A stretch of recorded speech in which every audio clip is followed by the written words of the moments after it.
Hello, brothers and sisters. I'm Brother Jim, and this is the Warrior of God channel. I'm not sure why this video you're about to see was allowed to stay up on YouTube, but it's been up for 24 hours. It hadn't been taken down, but if I got a feeling if I had tried posting this on my main channel, it might have got a strike on it, because it seems like they're watching my channel right now. They got me up to 2 strikes, and I'm not looking for a third one, so I'm posting this video here on my alternate channel in the hopes that it will not be taken down and a strike given, but I'd rather that happen to this channel than my main channel. So if you're here and you're from my main channel, I'm glad you came over. While you're here, go ahead and subscribe. So you'll always have a way of being in touch with me if they do take my main channel down. It's just a good idea for future use. If you don't want to frequent this channel, that's fine, because I'm just using this channel to test videos for my main channel, so that if there's an issue, it happens here and not over there. But this is an excellent video. As I said in my other introduction on my main channel, I am not endorsing the Eric Metaxas radio show. I'm not endorsing this lady. I believe her name was Naomi Wolf. They both come across like they're trying to act like they're Christians. Neither one of them are. You can tell by the way they talk. But they're not Christians, even though they kind of portray themselves to be that. They don't come right out and say it, but that's how they, you know what religious language sounds like. You can tell them trying to use that once in a while. But this is not an endorsement of the Eric Metaxas show or of this woman. I only chose this video because this video has a lot of good information. It gives an excellent overview of the current situation and what they're trying to do in the near future to all of us. And it has to do with the jab. So I'm going to shut up now and let you watch the video. I pray that you'll get something out of it, that you'll understand maybe a little bit better after you've seen it, just exactly how close we are to being under the beast system while we're waiting on the Lord. So, like I say, I advise watching this if you want a good idea of what's going on and what the near future plans are of this government. So we'll see if this video gets to stay up or if they strike my channel and take it down. All right, brothers and sisters, God bless you all. I love you all, and I will be seeing you all very soon now on that golden shore over yonder. God bless you. Folks, welcome back. My guest is Naomi Wolf. Naomi, I hope you had a happy Easter. What did you do for Easter? A wonderful Easter. We were at an Easter egg hunt with my 9-year-old stepson, which was delightful. And then you're supposed to say, Easter, I'm Jewish. I don't believe in that nonsense. How can I not believe in it? It's a thing. The thing. So you celebrate Easter even though you are Jewish, of course. You go to synagogue. I mean, I celebrate every faith tradition that will have me. I'll really anywhere to so sweet. the divine in the universe. That was just my dumb way of saying that I'm being like outed as a white evangelical who is opposed to vaccines. And I thought, I know a lot of people who are not white evangelicals who have questions about vaccines and who are against vaccine passports. But the New York Times, I think yesterday, put an article out there. I just see this as the demonization of evangelicals, that evangelicals are the new scapegoats and we can basically demonize them as a group. And demonizing groups has really not gone so well in the past. So I just thought I would start there. I have tried to carefully say some things about vaccines. Originally, I tweeted something that was not careful and people kind of freaked out. But you have been a stalwart on this, and I'm just so happy to have you here today. Talk to us about where you are on this, because it's so confusing. And those of us who have raised questions are told, shut up, don't even say that. It's offensive that you would suggest vaccines are not a great idea. Where do you come out on this? I mean, my first instinct, and thank you, Eric. It's always such a joy to speak with you. And this is so important, this issue, more important than ever. My first instinct is to step back and remember that we're in the United States of America, where you're supposed to be able to ask any question, challenge any truism, ask any expert for more information to justify his or her position, and nothing is supposed to be untouchable intellectually. So it's, to me as a reporter, and no doubt to you as a nonfiction writer, it certainly raises a red flag that there's this kind of mantra of sanctity being woven around the mere act of vaccination. I mean, a vaccine is just a process. You can put anything in a vaccine, and the people who create them are just human beings and companies, and nobody's infallible. So I am not anti-vaxxer, but I'm certainly anti, going back to the Middle Ages and leaving the Enlightenment behind and having a secular priesthood that says what we are or are not allowed to question. So now go. Yeah, no, that's a great way of framing it. Keep going. Thank you.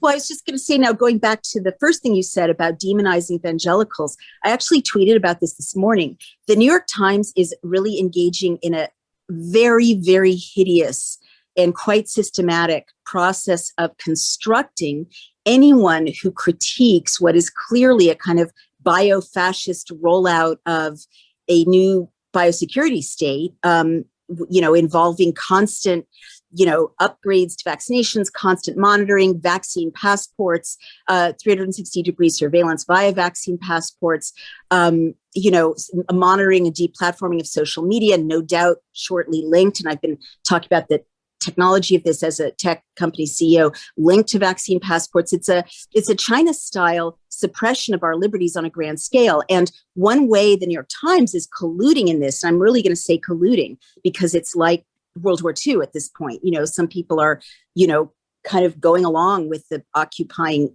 evil forces. And the New York Times got millions of dollars in Gates money, and I think this affects their coverage. But they're starting systematically, they've been doing it for a while, to create this kind of caricature of white, fundamentalists, mostly male, but, women are included in there, who are, too stupid to just accept Dr. Fauci and have biker rallies and, are anti-science because they don't necessarily think Pfizer has all the answers, or they're asking questions. And it's this kind of, layering and layering of otherizing. It's really offensive. I think it's racist.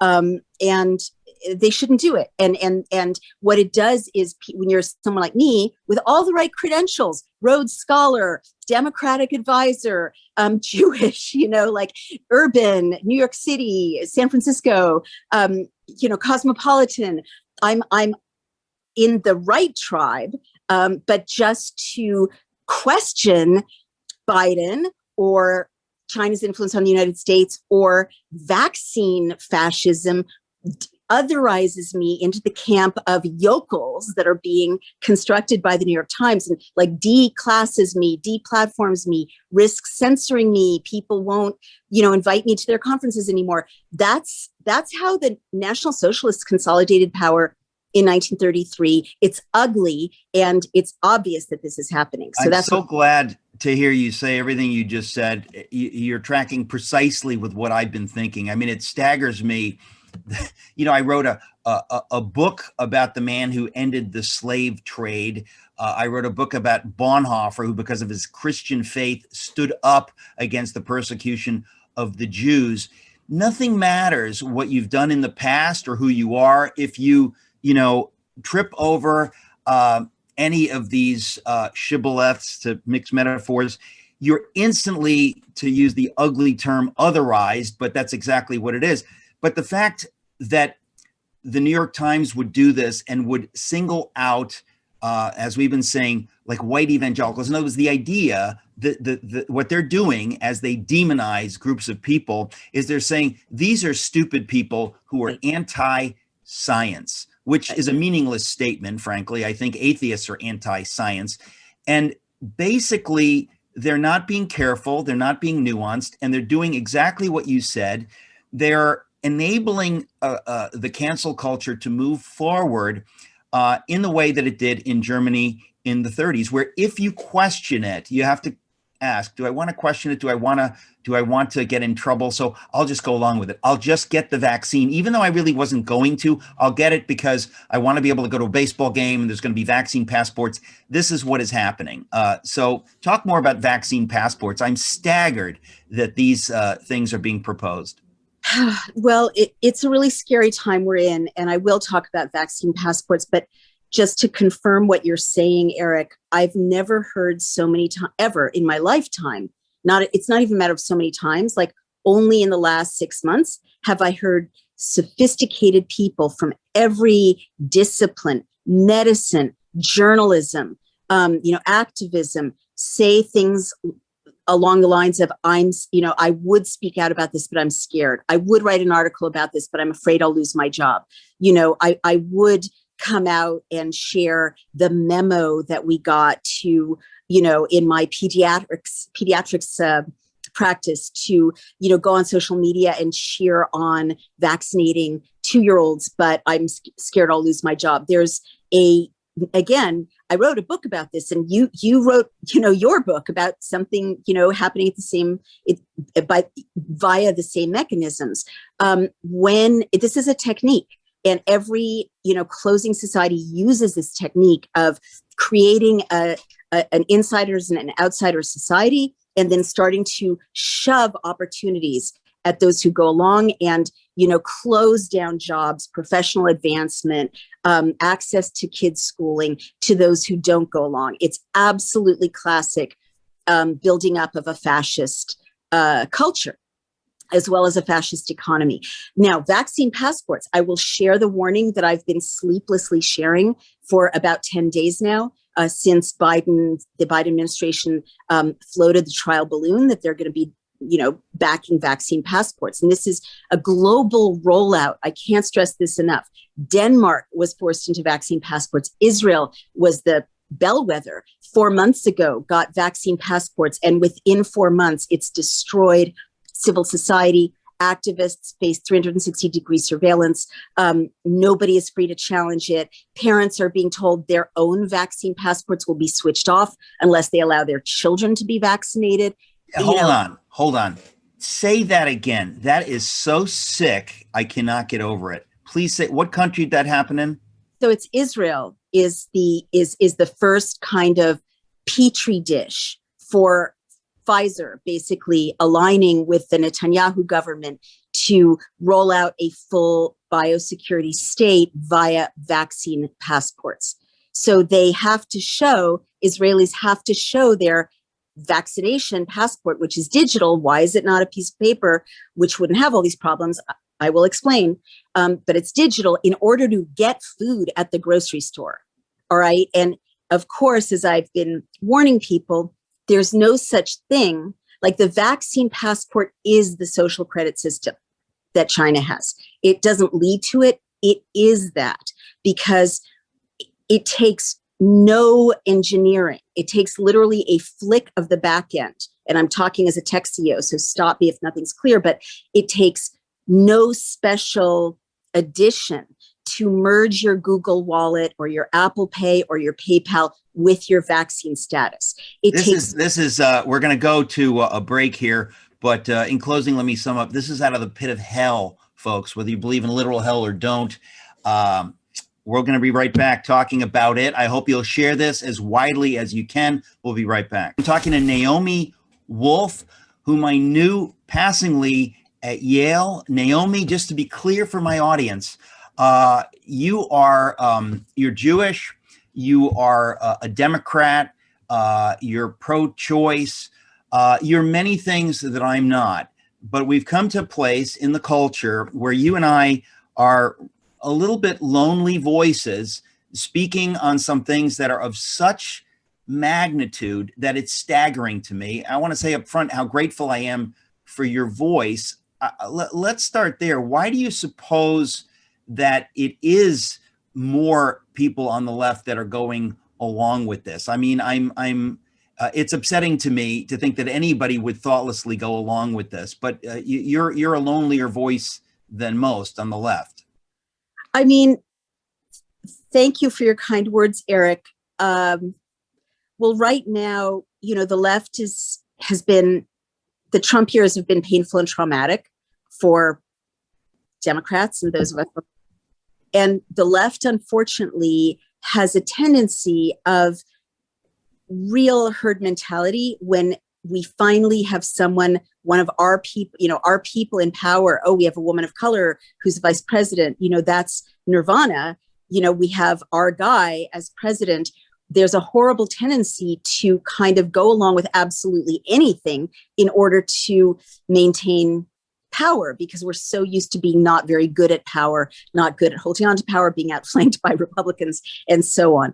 And there's also a kind of blind spot, and this is human nature, but it's like, well, if he's a Democrat, he can't be taking orders from China for a CCP style social credit system in the United States. You know, it's like Obama. I was one of 3 Democrats saying Obama is droning American citizens to death.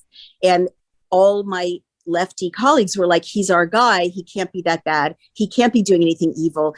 He's a Democrat. So this is very dangerous, because when you believe you're not capable of evil, that's when evil comes rushing in the door. I do want to say that in America, this biofascism is led by the Biden administration and Democrats. It's Republican governors, actually, who are the sole bulwark right now that I'm working with to try to stop some of the worst of this legislation. But in Britain, it's a Tory government that's rolling it out. In Canada, it's Premier Trudeau. In Germany, it's Merkel. I mean, this is not partisan. These are orders. Let's face it. We have to call it as we see it. This is a directive coming down probably from a hellish amalgam of the World Economic Forum and China and Bill Gates and 3 or 4 tech bros going along for the billions, as kind of unwitting assets, as my friends in the intelligence community would say. And this is a global, rollout. I'm not being creepy or conspiracy theorist. That's just what's happening, of a biosecurity state in which the freedoms and liberties of the West will be suspended. And once the vaccine passport is accepted, unless we can stop it, as we've seen from Israel, it's a matter of months before you no longer have freedom of assembly, freedom of speech, freedom to pray, freedom to run your business, privacy of your medical records. It will all be gone unless we can stop this. I'm rarely genuinely speechless. This is so horrifying that it has moved so quickly. I think that is what's so chilling to me, is that before COVID, most people it didn't even occur to us that anything like COVID could happen. Things had been going on since before we were born, roughly the same, things changing incrementally. Suddenly, this odd thing happens, and then the specter of death is held out as a billy club, that if you're not for this, you are pro-death, you don't care about people dying. And I mean, let's face it, part of the false narrative is this constant drumbeat about death. I mean, if you died in a motorcycle accident, but you had COVID, it was a COVID death. So the numbers have been inflated, and it strikes me, there has been, for some reason, from the beginning, an incentive for people to go with that narrative. It happened so quickly. Why do you suppose that happened? In other words, when it happened, back in a year ago, that you could feel this narrative, but at first it wasn't so onerous because it had only begun. We didn't know how far it was going to go. But this narrative, this drumbeat about death, about fear, why do you suppose that was happening already a year ago? Well, so I've been a political consultant, as you know, and I know very well what an orchestrated propaganda campaign looks like.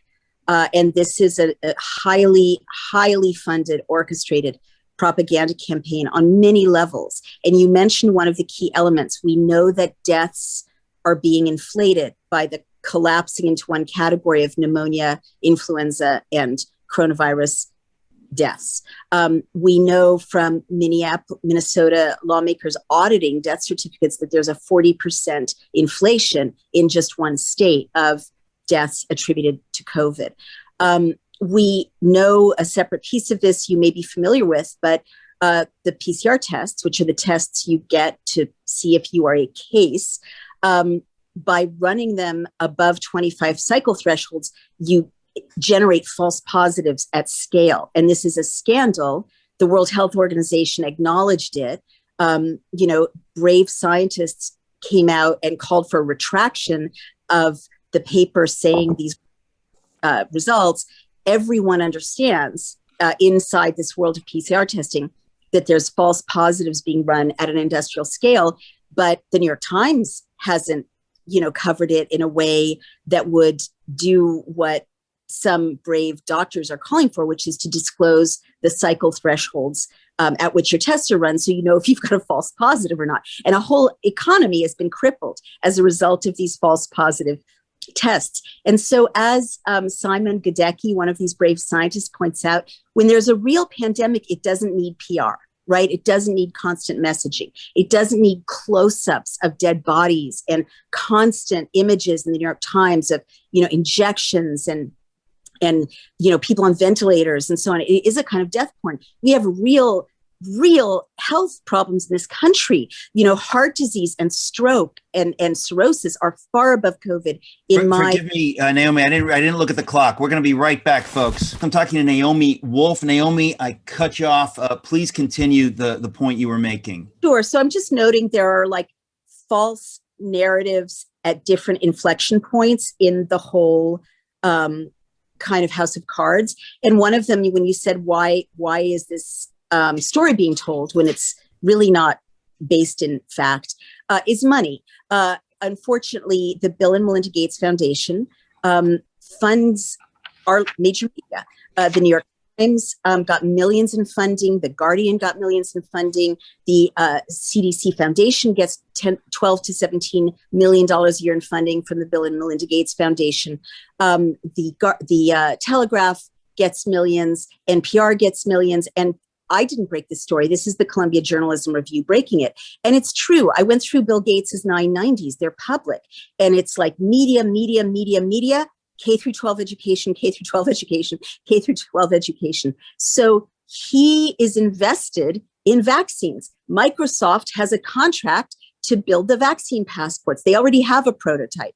It's a completely closed circle. So the CDC does what Bill Gates wants. The New York Times does what Bill Gates wants. The Guardian does what Bill Gates wants. And when you have little lone voices like me, who am not funded by Bill and Melinda Gates, the big guys, attack people like you, people like me, independent influencers trying to simply tell the truth about what's going on, or even have a discussion about it. Let's go back just to Bill Gates.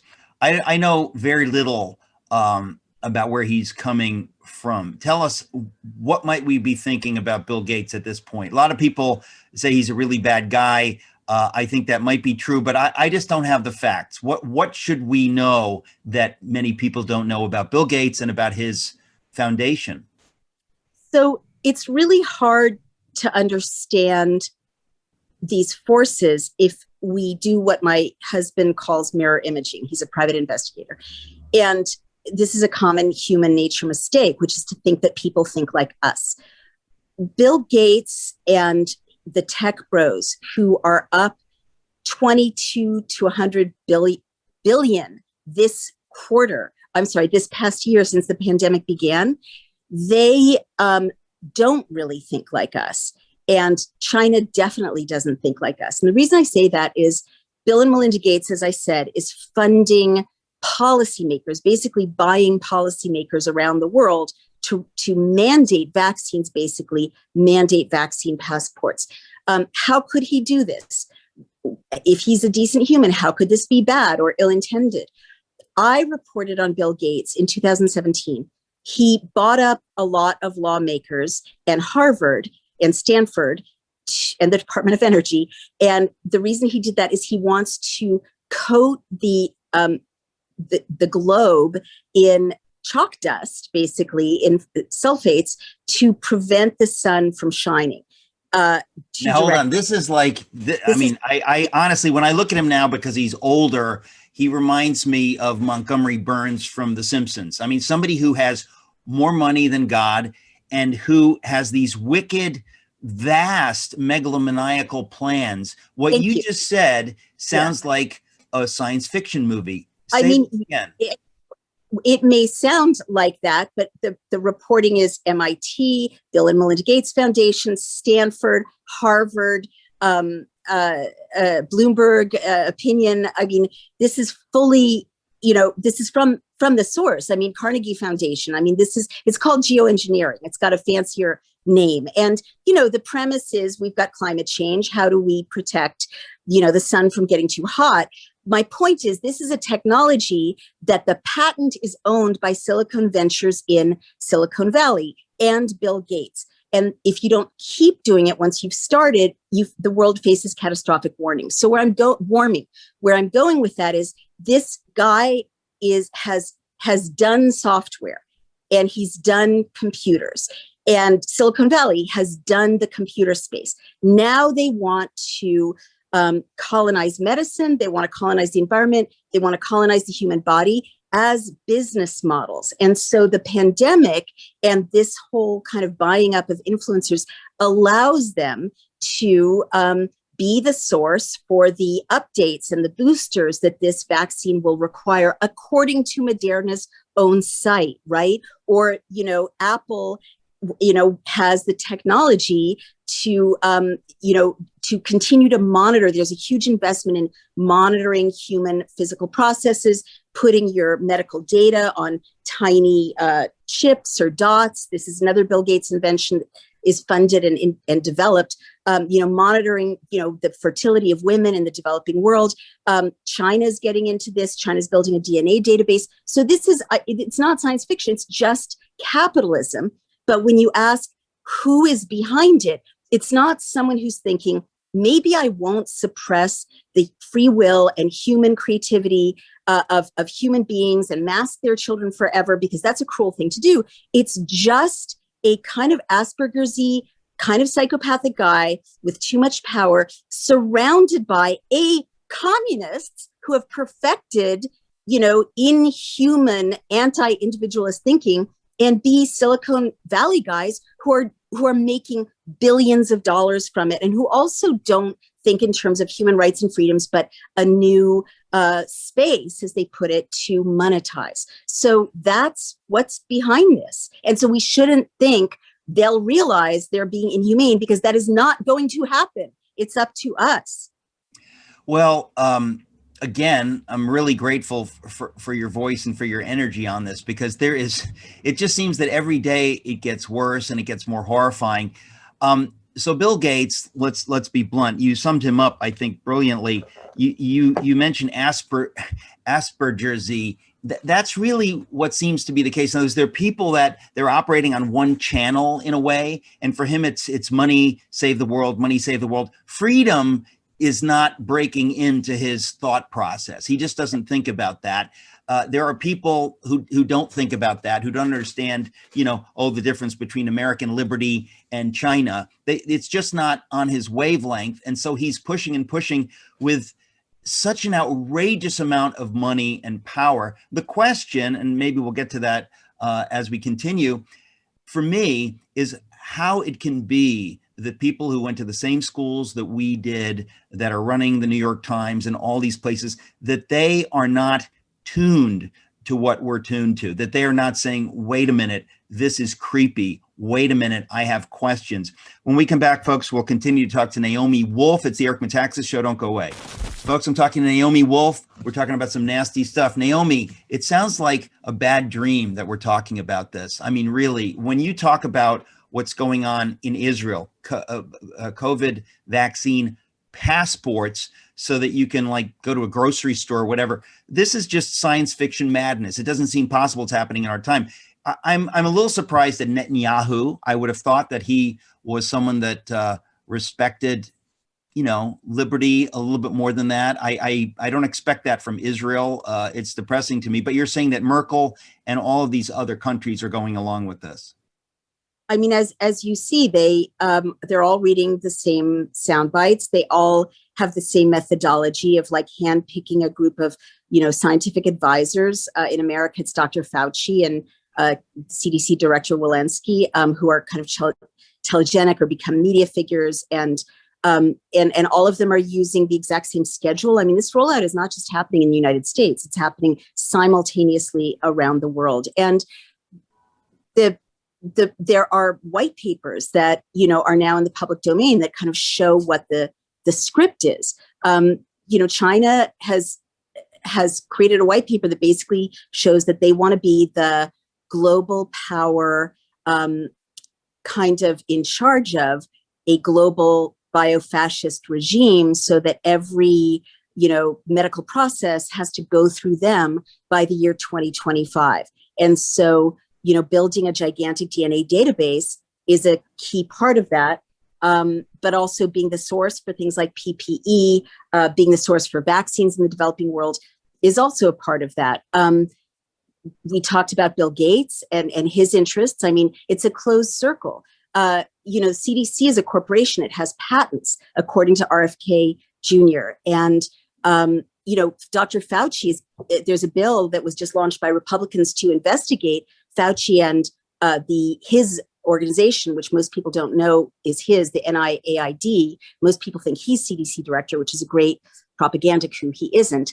But, you know, they're benefiting. It's a conflict of interest. They benefit from vaccine patents.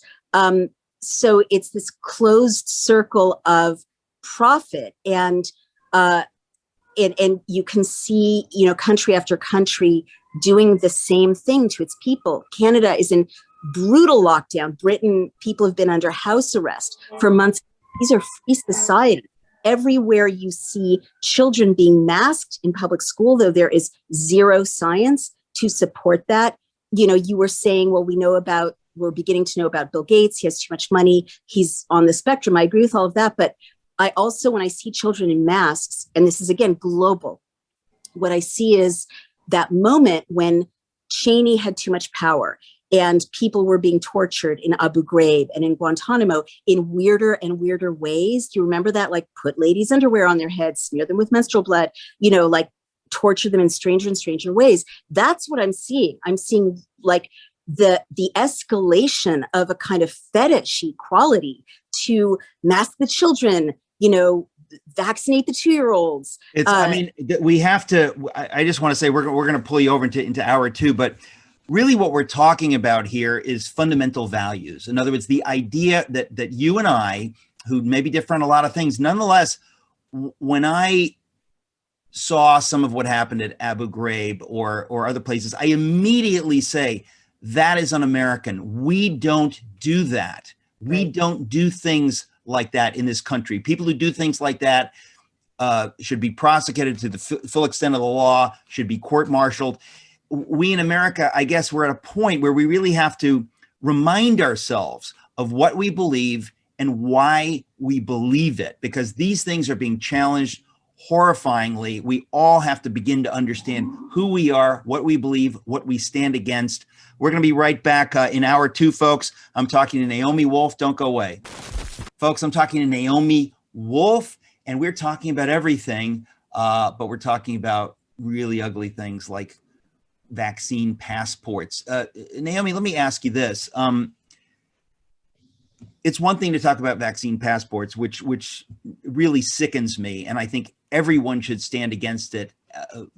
Actually, before I ask you the question I wanted to ask you, let me ask you this question first. What can we do? In other words, my attitude would be absolutely refuse to get a vaccine passport for any reason, just as a matter of principle. And I'm not getting the vaccine either. And I have been public in saying that I don't think people should just get the vaccine. If you feel a particular need, maybe then sure, get the vaccine. But people are sort of automatically getting it.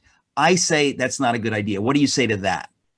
I mean, I'm not a doctor, but I'm in touch with some of the key scientists who signed the Great Barrington Declaration, who are some of the premier epidemiologists and virologists in the world. And they warn that young people, healthy people, have no reason to get what is still in experimental trials, and that there's more of a danger for unknown side effects for young, healthy people who are not at risk of serious effects from the virus. So that's my takeaway, but that's a very personal choice. But going to your second point about— hold on, you say it's a personal choice, but isn't that the point? The idea that everybody's being told, just go along with it, get the vaccine, get the vaccine. And I say, no. Why? Right. I am not getting the vaccine. My family, we're not getting the vaccine. If people want to get it, great, get it. But this idea that everyone really needs to go get it, I would say there are enough questions to say that, no, I'm not ready to get it. I mean, you just said it's an experimental trials. That's not a headline that the New York Times is publishing. It is not FDA approved. How about that for a headline? Not FDA approved, but get it anyway. Why? There are over 50,000 severe side effects in the VAERS registry, which tracks adverse side effects for 50,000. Over 50,000. Very severe. I mean, they had to— here's how badly the New York Times is reporting this. 22 countries banned the AstraZeneca vaccine after so many people were getting blood clots, and one Italian man died. And the headline in the New York Times is 4 countries pause the AstraZeneca vaccine. So you're just not getting the full story. But I would never take— I'm healthy and I'm not in the risk category. And I've carefully read the Great Barrington Declaration, and I'm absolutely persuaded by those scientists who point out that it's a small population. The average age of death for this virus is 85. It's a small population that's at serious risk from what is a serious disease if you've got a comorbidity. But if you're healthy and you take some basic precautions, it's safer for you to get COVID and recover from it and have the immunities than to take an experimental vaccine for a disease for which you're not at serious risk of complications. That's the takeaway from talking to many, many scientists, reading many, many reports. But I'm not a doctor, all right? So as a cultural critic, I totally agree with you that what should be private personal decisions are being turned into a matrix for a communist style. No such thing as human freedom, no such thing as your choice, my body, my decision. What you do affects me. I'm entitled to coerce you. And I did want to warn you, again, speaking from my tech CEO kind of role, that the wish that people are expressing on social media that you just expressed, very reasonable, of I'm going to boycott, I'm not going to go along, I'm not going to carry the vaccine passport.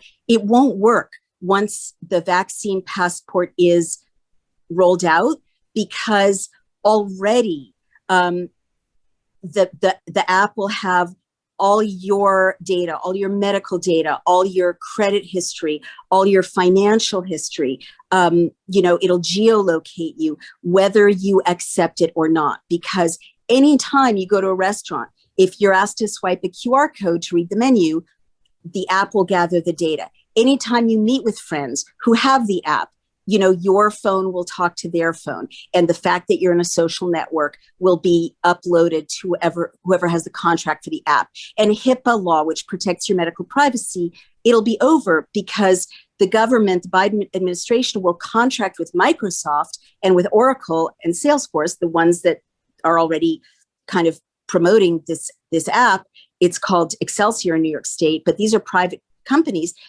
They will get all the data and it'll bypass HIPAA law in the terms and conditions. So the only time to stop the vaccine passport is now, by lobbying state by state before it can be rolled out. Once it's rolled out, if you need to swipe your vaccine passport to get into Publix or to get into Walmart, it'll be very difficult. Look at Rutgers, look at Cornell. They're saying students have to be vaccinated to go back to campus, totally against the Americans. Can they say that? I mean, it's just amazing to me that they would get away with that and that parents wouldn't raise hell over this. How dare they suggest that this is not even, it's not even optional. I mean, how can they suggest that when you're paying ridiculous sums to send your kids there? But this is maybe the issue. We just got a few minutes left, but Americans, we've never had anything like this. And so we are kind of blithely going along.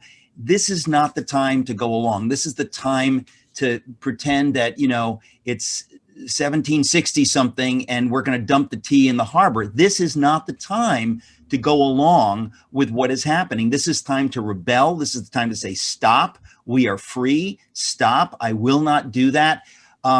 It's again why I'm so grateful for your voice, Naomi, because there's so few saying this. Tell us about the Great Barrington Declaration. Where can we see that online? Sure. So that was hosted by the American Institute for Economic Research, a libertarian think tank. I just completed a fellowship there, but there's a Great Barrington Declaration website, and I believe you can see it on AIER's website as well. But I also want to let people know that my own platform, Daily Clout, has launched a 5 Freedoms campaign that people who care about this will want to check out, in which we're showcasing model legislation to ban vaccine passports and other freedoms: no mask mandates, open schools, free assembly, free worship, free commerce, no more emergency law ever. So, and that's Daily Clout. That is your platform. That's Daily Clout, not Cloud. Clout with a T. Yeah, exactly. Clout, Daily Clout. And what is that? Since we just got a couple of minutes left, so people understand what it is that you do when you're not talking about this stuff. Sure, thank you. It's a democracy platform that lets anyone draft and pass legislation. It brings the tools of democracy to citizens. It's nonpartisan. And what we're doing there with the 5 Freedoms is we're showcasing, like Governor DeSantis's executive order banning vaccine passports as a model for other governors, and, you know, draft legislation from Missouri, from Idaho, from Massachusetts to roll back these tyrannical laws. And we're really hoping people, and we're seeing it, we're getting hundreds of donations and hundreds of emails of support. We know that people across the political spectrum want to join together, as you just said, to save our America. This is not who we are. And it is time to fight now, because people misread it. You know, one brave doctor who called for a fight early on against these measures said, you know, initially I thought, I want to be silent because I'll lose my job. But then I realized if this goes on any further, there won't be a future in which to even have a job. So now is the time to fight back. And I'm glad to do it with you, Eric, and all our friends across the aisle, across America. Well, it is. There have never been anything. There's never been anything quite like this. I just have to say, what we're facing now, it's stunning. People do need to wake up. People need to get serious. Folks, do not do anything just to do it. We'll keep talking about this. Naomi, we'll have you back to continue the conversation. I wish there were nothing like this to talk about, but since there is, we're glad to have you. Thank you so much. I'm so glad to be here, and I'm glad to be speaking to someone so historically well informed about what times like that mean. Thank you, Eric. Yes. Oh, bless you. Bye-bye.